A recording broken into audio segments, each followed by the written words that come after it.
Իպը դա մի նախագիծ է, որը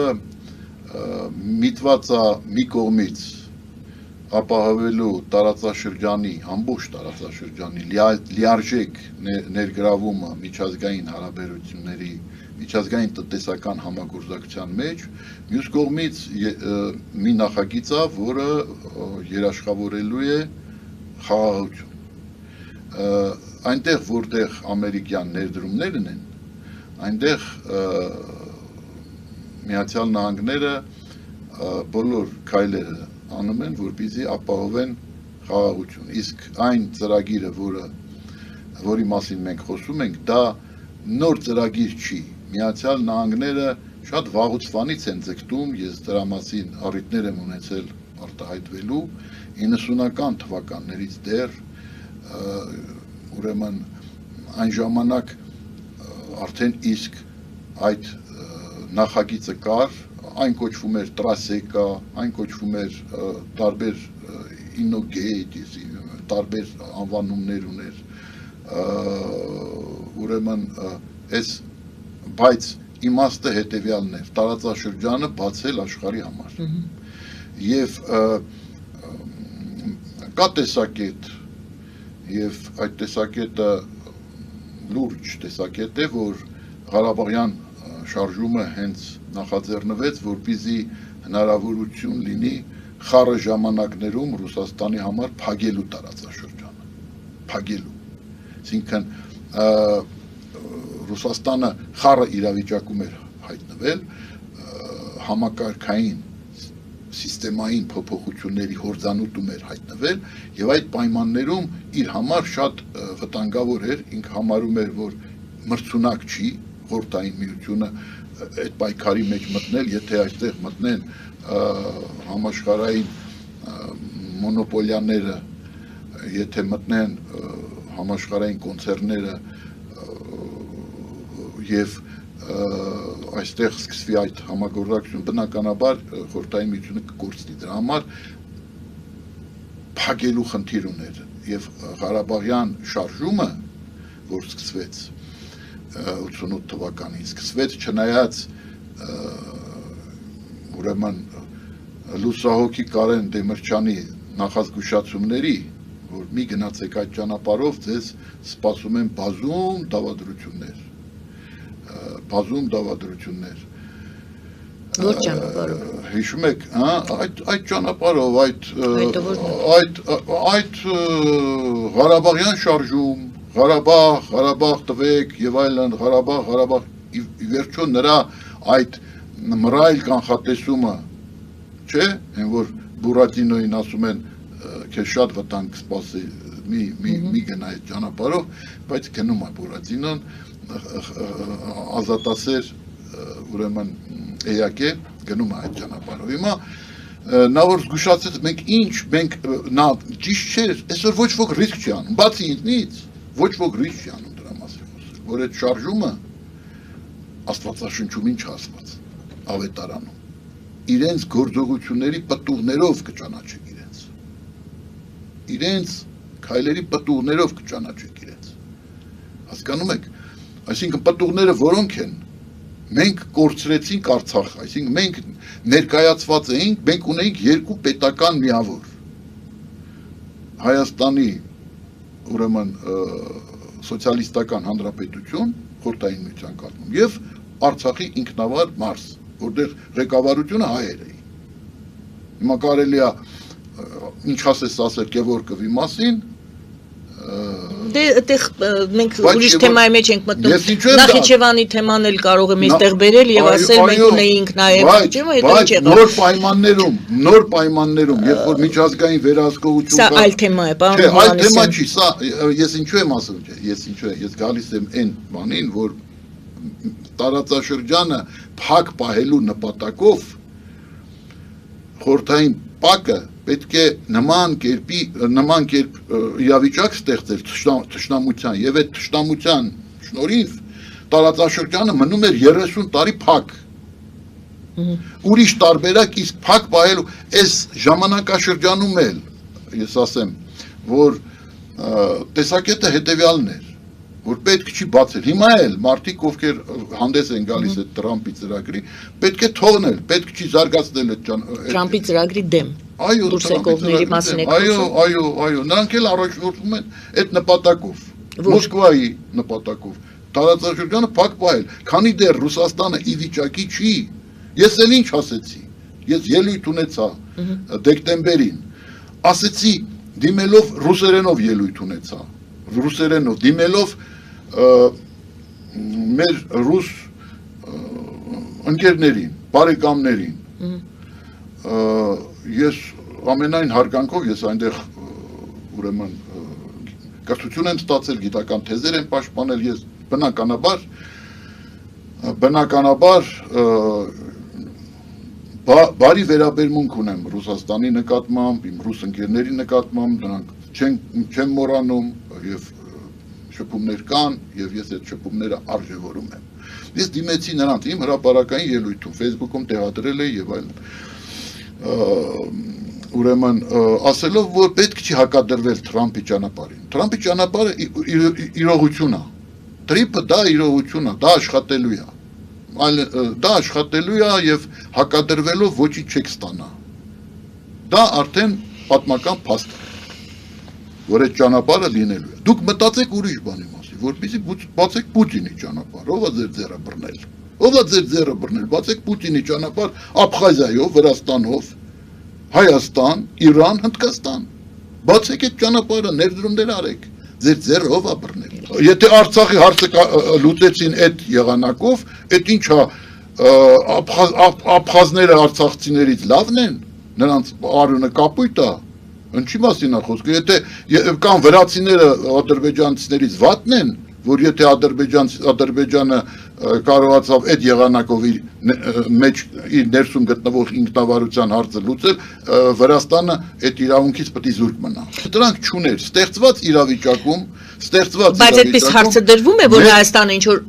անելիք ունի դեռևս այդ Թրամփի ուղու հետ կապված, որպեսզի, ինչպես ասում, սա իմ խոսքերը չեն, սա վերլուծաբաններն են ասում, որպեսզի չվնասվի, որպեսզի օգուտ ստանա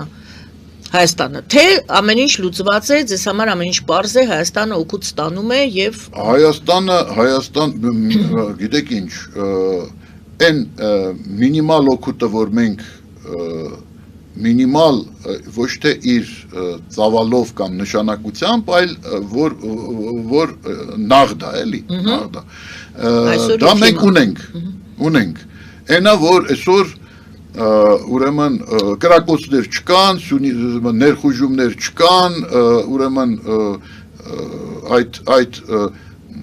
ես ասեմ, որ սա շատ կարևոր է մարդկանց համար, որովհետև դուք տեսեք աշխարհում ինչա կատարվում։ Եթե ռմբակոծվում է Ռոստովը,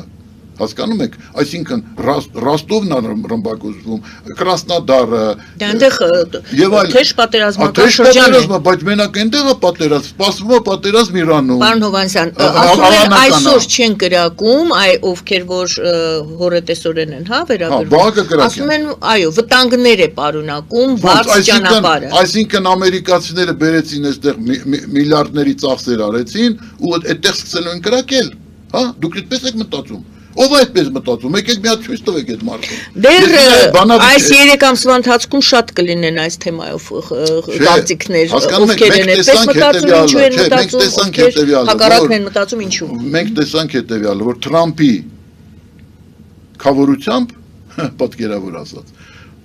հնարավոր եղավ, որ Ալիևը վեր կենա եւ ձեռք մեկնի Փաշինյանին։ Առաջինը ինքը վեր կացավ։ Նա ստանում է այն ինչ ուզում էր, պարոն Հովհաննիսյան։ Նա ստանում է այն ինչ ուզում է, ոչ թե այն պատճառով, պատճառը չենք քննարկում։ Ստանում է այն ինչ ուզում է, դրա համար ձեռք է մեկնում։ Նա ստանում է այն ինչ ուզում է, ուրեմն որովհետև նա շահել է պատերազմը, որովհետև նա 26 տարի նախապատրաստվել է եւ ուրեմն կարողացել է հասնել առավելության։ Ունեք դուք ծրագիր, որ առաջիկա 26 տարիների ընթացքում, եթե մենք գնանք նույն ճանապարհով, մենք չենք ունենա, այսինքն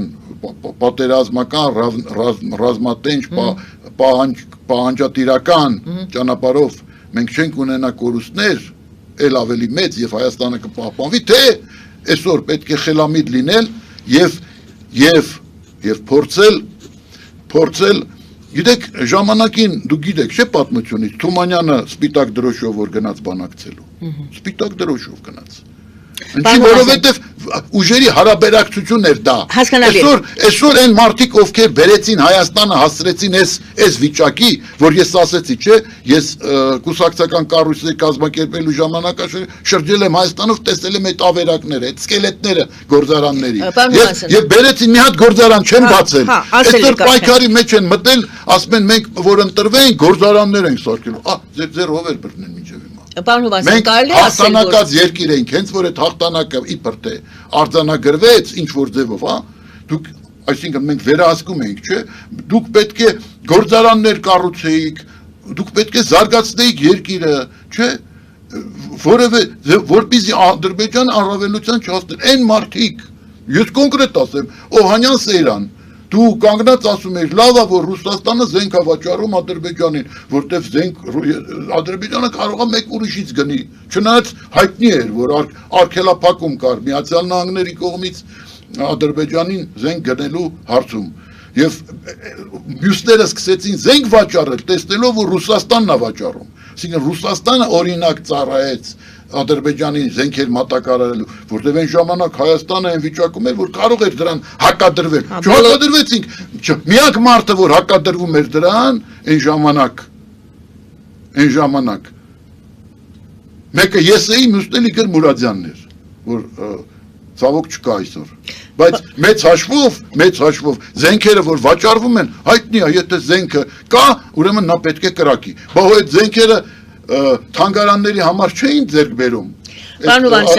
Ադրբեջանը, իսկ Սեյրան Օհանյանն շատ լավ է, ռուսներն են վաճառում, նրանք էլ երաշխավոր են, որ մեր դեմ չօգտագործվի, այս պայմաններում, երբ որ մենք տեսանք, որ Ադրբեջանը Ղարաբաղը ստանալուց հետո ընդհանրապես, ոնց որ Պլատոչկինն է ասում Նիկոլայ, իր ոտքերը սրբում է Ռուսաստանին, մենք պարզ էր, որ Ռուսաստանը չի կարող դառնալ խաղաղության երաշխավոր մեր ու Ադրբեջանի միջև, որտեղ Իլխամ Ալիևը հաշվի չի նստում նրանց հետ, ընդհանրապես։ Այսօր էլ իրանք գիտեն, զինվում է ոչ թե Հայաստանի դեմ, զինվում է Ռուսաստանի դեմ։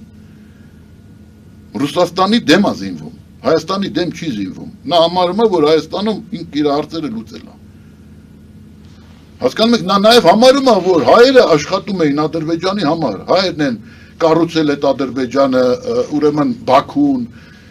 ճարտարապետներ, կարծում եք իրանք այսօր կարոտ չունեն հայ բժիշկներից եւ այլն մասնագետներից, իրանք չէին ուզի, որ դրանք լինեին, իրանք սպասարկեին, իհարկե կուզեին։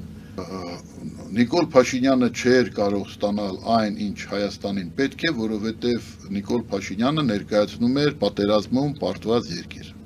Եվ երբ որ Նիկոլ Փաշինյանին ասում են կապիտուլյանտ, իսկապես դա կապիտուլյացիա էր, այսինքն համաձայնվել այն դադարեցնել պատերազմը 44 օրյա ընթացքում այդ փսիկորուսներ ունենա, պաստորեն դա բլիցկրիգ էր, աննախադեպ բլիցկրիգ, որ ոչ ոք չէր սպասում նման բան, հիշում եք Տրամպը ասում էր հայերը այն փսիկարվողներ են։ Փաշինյան Հայաստան իհարկե չէր կարող ստանալ, այսինքն դուք ասում եք մի բան, որ հասկանալի է, որ նա չէր կարող ստանալ այն ինչ որ պետք էր Հայաստանին, որտեղ Հայաստանը պարտվել էր պատերազմում, վերջ։ Նա ով պարտվում է վայ նրան, ով պարտվում է պատերազմ։ Այս մեր գեներալներին, որ այսօր հարցազրույցներ են տալի, մտել են քաղաքականություն, ես ասեմ, դուք իրավունք խոսելու իրավունք չունեք։ Ես ընդհանրապես զզվում եմ այն գեներալից, որը հարցազրույց է տալի, որը ինչ որ ելույթներ ունի։ Գեներալը պետք է իր գործով զբաղվի, պետք է պատերազմ շահի, ոչ թե մտնի քաղաքականության մեջ, այդ Սեյրան Օհանյանի նման դառնա քաղաքական գործիչ։ Խայտարակություն է դա։ Երբ որ գեներալը դառնում է դեպուտատ, զբաղվում է քաղաքականությամբ, հարցազրույցներ է տալի, մեկնաբանություններ է տալի, եղբայր։ Խայտարակություն է դա, պատերազմում պարտված դուք ուզում եք որ ինչի հասնենք, այսինքն ում միջոցով հասնենք, արտաքին դիվանագիտությունը լրիվ ձախողված, մենակ մնացինք, մենակ առանց դաշնակից, այդ նույն այդ խայտարակ ուղղակի իրավիճակում, այս մեր մոսկովյան հայերը, որ պարտավոր էին բացատրել Ռուսաստանին։ Միշտ նրանք ասում էին մեզ դեռ խորհրդային ժամանակ, ուրեմն ռուս ընկերները բարձր, այսպես ասած, կարգավիճակ ունեցող ասում էին, «Это ваши глаза и уши», հայերի մասին, ովքեր այնտեղ ապրում էին։ Այսինքն խորհրդային միության ժամանակ Կարեն Սերոփիչի առաջի քարտուղար էր, ես այդ ժամանակ ասպիրանտ եի եւ այլն, ես Մոսկվայի համալսարանում ես ասեմ, որ այնտեղ այսպես էր սպասարկել Հայաստանի շահերը, հասկանում եք, Հայաստանը անկախ չէր, բայց սպասարկել բոլոր հարցերում, այսինքն եւ այս մարդիկ չկարողացան հասկացնել, որ դուք ձեր տունն եք քանդում, եթե նայեք իմ ստատուսները, որ ես գրել եմ 44 օրյա պատերազմի ժամանակ, իմ էջում կա արխիվում, ես ուրեմն ասել եմ, որ սա վերջն է հայ-ռուսական հարաբերությունների, ես զգուշացրել եմ, բայց իրանք գտնվում էին այնտեղ, իրանք անմիջապես կարող էին ներազդել, իրանք բոլոր ռեսուրսներով Մոսկվայի հայությունը, որպեսզի ցույց տան վարչակազմին, նրանք ասում են, չէ, նրանք իրանք շահ սեփական մտքի ուժով պետք է հասկանան, այ մարդ նրանք այդ միտքը չունեն, մեր տարածաշրջանից այնքան հասկացան, որ բերեցին այս վիճակին, հասցրեցին, երբ որ իրանք շուտով չամադան վокзал